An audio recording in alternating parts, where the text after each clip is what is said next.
కృష్ణ అర్జున బంధం గురించి మహాభారతంలో వారిద్దరి అనుబంధం గురించి మనందరికీ తెలుసు. అలాంటి కృష్ణ అర్జునుల మధ్య ఓ రోజు యుద్ధం జరిగింది.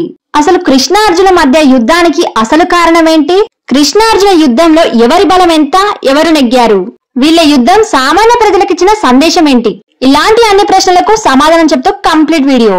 Please watch complete video, support and subscribe my channel. శ్రీకృష్ణుడు అంటే సాక్షాత్తు విష్ణుమూర్తి స్వరూపం.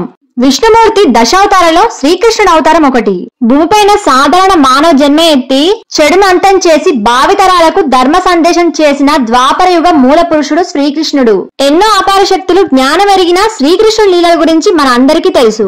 శ్రీకృష్ణుడు కురుక్షేత్ర యుద్ధ సమయంలో అర్జునుడు రథసారథిగా నిలబడి పాండవులను యుద్ధంలో గెలిపించి ధర్మాన్ని సంరక్షిస్తాడు. దానికి ప్రాయశ్చితంగా గాంధారి శాపాన్ని కూడా కృష్ణుడు భరిస్తాడు. ఇక మన అర్జునుడి విషయానికి వస్తే, అర్జునుడు విల్లు విద్యలో నైపుణ్యం గల వీరుడు. ఈ ప్రపంచంలోనే ధనుర్విద్యలో అర్జున్ని ఓడించే వాడే లేడు. అర్జునుడే అస్త్రాలకు ఎంతటి వారైనా చిత్తవ్వాల్సిందే. అర్జునుడు ద్వాపరయుగ ధనుర్విద్య యోధుడు. అర్జునుడి వల్లే కృష్ణుడు రుక్మిణి వివాహం జరిగింది. కష్టకాలంలో ఒకరికొకరు తోడుండే గొప్ప స్నేహితులు. అంతేకాదు కృష్ణుడు అర్జునుడు బావబమ్మర్దులు కూడా. ఇలా స్నేహంగా ఉండే వీళ్ళ మధ్య యుద్ధం ఎందుకు జరిగిందో తెలుసుకుందాం. కృష్ణుడు భూమిపైన నదిలో సంధ్యావందనం చేస్తున్నాడు. దోసిట్లో నీళ్లు పట్టుకుని సూర్యుడిని ప్రార్థిస్తుండగా అప్పుడే ఆకాశ మార్గంలో ప్రయాణిస్తున్న గాంధర్వుడైన గయుడు కిందకు చూస్తూ ఉమ్మి వేస్తాడు. ఆ ఉమ్మి కాస్త కృష్ణుడి దోసిల్లో పడుతుంది. గయుడు చేసిన పనికి కృష్ణుడు ఆగ్రహంతో గయుడిని సంహరిస్తానని ప్రతిజ్ఞ పూనుతాడు. కృష్ణుడి కోపాన్ని చూసిన గయుడు భయంతో నారదుడి దగ్గరికి వెళ్లి సలహా అడుగుతాడు. అప్పుడు నారదుడు మొదట అర్జునుడి దగ్గరికి వెళ్లి ప్రాణభయంతో శరణు కోరి అభయం ఇచ్చాక అప్పుడు కృష్ణుడి పేరు చెప్పని నారదుడు సలహా ఇవ్వడంతో నారదుడు చెప్పినట్టుగా గయుడు అర్జునుడి దగ్గరికి వెళ్లి శరణు కోరి అభయం తీసుకుంటాడు. అభయం అంటే నీకేం కాకుండా చూసుకునే పూర్తి బాధ్యత నాది అని అర్థం. తరువాత జరిగిన సంగతి మొత్తం అర్జునుడికి చెప్పి ప్రాణభిక్ష పెట్టమని ప్రార్థిస్తాడు. మొదట్లో గైడ్ చేసిన పనికి అర్జునుడు ఖండిస్తాడు, కాని ఇచ్చిన మాట కోసం కట్టుబడతాడు. అలా కృష్ణార్జునులు గయుడి కారణంగా యుద్ధంలోకి దిగుతారు. వారి యుద్ధానికి లోకం హడలెత్తింది.